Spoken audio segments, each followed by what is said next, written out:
Welcome to the Explainer. Today, we're actually going to do something a little different. We're taking what looks like, well, a pretty dry, standard government welfare document, specifically the family level data collection form for the Annapurna Yojana, and we're going to completely unpack it. Because when you look closely, this isn't just your standard request for benefits. It's a fascinating and honestly incredibly detailed look at how the modern state constructs a comprehensive socioeconomic data portrait of a household. So let's dive right into this and see exactly how a digital citizen is built on paper. Now, before the state can even start collecting data on a family, it has to actually figure out what a family is. I mean, how do you think a massive state apparatus legally and practically defines the core unit of society? Right? Is it by blood, by marriage, maybe by sharing a roof? Well, the answer is actually really interesting, and it's buried way down in the fine print at the very end of the document. Quote, family is defined as a group of persons who normally live together and take their meals from a common kitchen. It's a surprisingly practical, deeply cultural definition, isn't it? It totally bypasses all those complex legal definitions of lineage and just focuses purely on shared daily survival, the common kitchen. But of course, there are absolute limits to this bureaucratic design, and that brings us to the number 6. The form explicitly provides dedicated tracking fields for a head of family, plus exactly 5 additional members. That's it. If your common kitchen happens to feed more than 6 people, well, you're stepping outside the immediate digital boundaries designed into this specific form. You're going to need workarounds or extra paperwork. It perfectly illustrates how state data collection just kind of has to standardize messy human reality into neat, uniform little boxes. So, here's our roadmap for today's explainer. We're going to cover 1. The anatomy of a welfare form. 2. Establishing family identity. 3. Measuring assets and income. 4. Social status and dependence. 5. Tracking existing government benefits. And finally, 6. The final verification. Let's kick things off with Section 1, Anatomy of a Welfare Form, the blueprint. To see how this all builds from the ground up, we really have to start with the foundational data required to even exist in the system. Section A captures your absolute foundational demographics. We're talking name, date of birth, gender, and absolutely crucially, the Aadhaar number. And the instructions? They are crystal clear. Filling up all these fields is mandatory. Every single checkbox and line you're looking at here is the beginning of a digital blueprint. It maps out the head of family and their exact relationship to those 5 allowed dependents. Moving right along to Section 2, Establishing Family Identity, the Identity Web. Because let's face it, a name and a birth date just aren't enough anymore. To get a complete picture, this form demands a truly staggering array of IDs.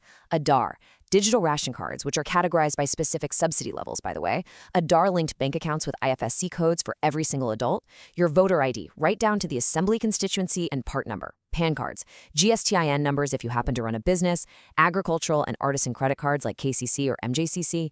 It's wild.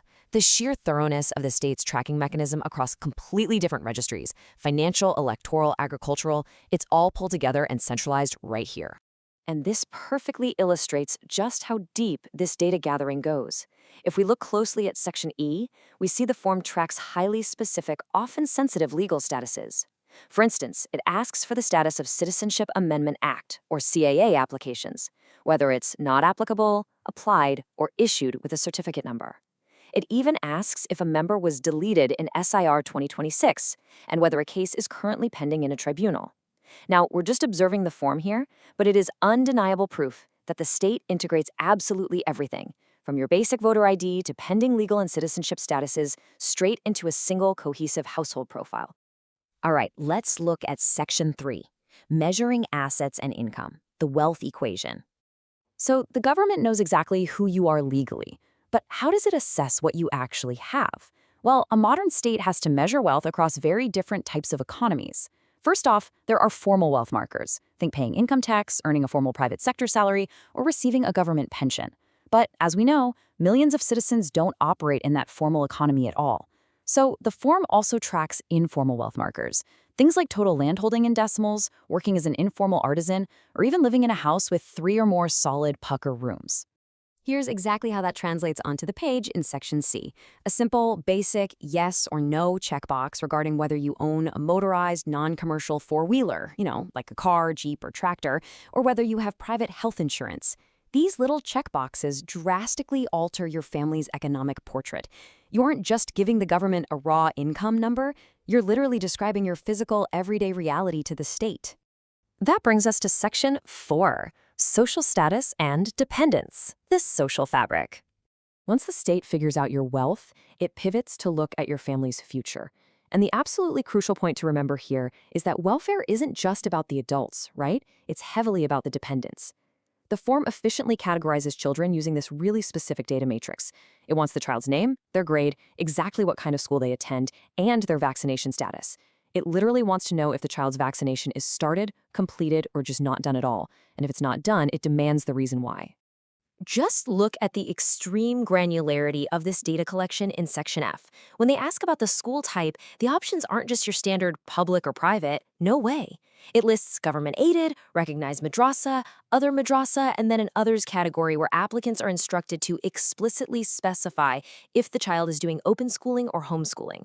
The state is intimately, meticulously mapping out the educational and health trajectories of the next generation.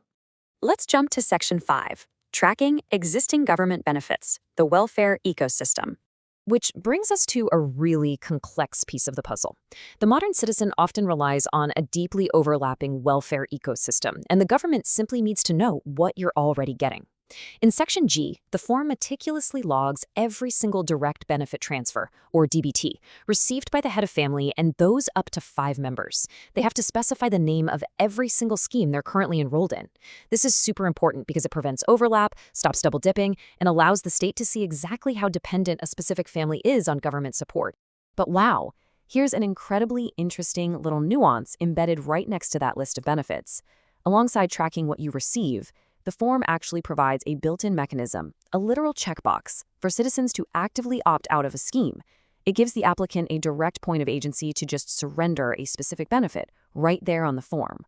Maybe their economic situation has improved, or maybe they just want to make room for the Annapurna Yojana itself.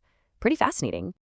And that brings us to our final section, Section 6, the final verification, the final sign-off. So, we've finally reached the end of the document. We've mapped out identity, wealth, children, and benefits. Now, let's take a look at where this entire digital portrait gets finalized. Here is the signature block in Section H. After compiling this massive, honestly quite invasive mountain of family data, a heavy legal weight is suddenly placed right on the applicant. They have to agree to the declaration and consent. They're legally verifying that this data avatar they've just spent all this time creating is entirely 100% accurate. And the stakes here, they are incredibly high. The form issues a strict, unambiguous warning. Quote, I understand that my social protection benefits will be stopped if any information provided by me turns out to be false. The burden of proof and, frankly, the ultimate risk is placed squarely on the shoulders of the citizen. I mean, think about it. Make a mistake about your land decimals or just forget to list an old bank account and poof, your safety net disappears. But of course, the state doesn't just take your word for it. Nope. This is exactly where the digital meets the physical, through an official inquiry report. A state official must actually visit the village or municipality, physically verify the common kitchen, verify the pucker rooms, verify the individuals themselves, and then sign their own name and designation, officially recommending the application for either acceptance or total rejection.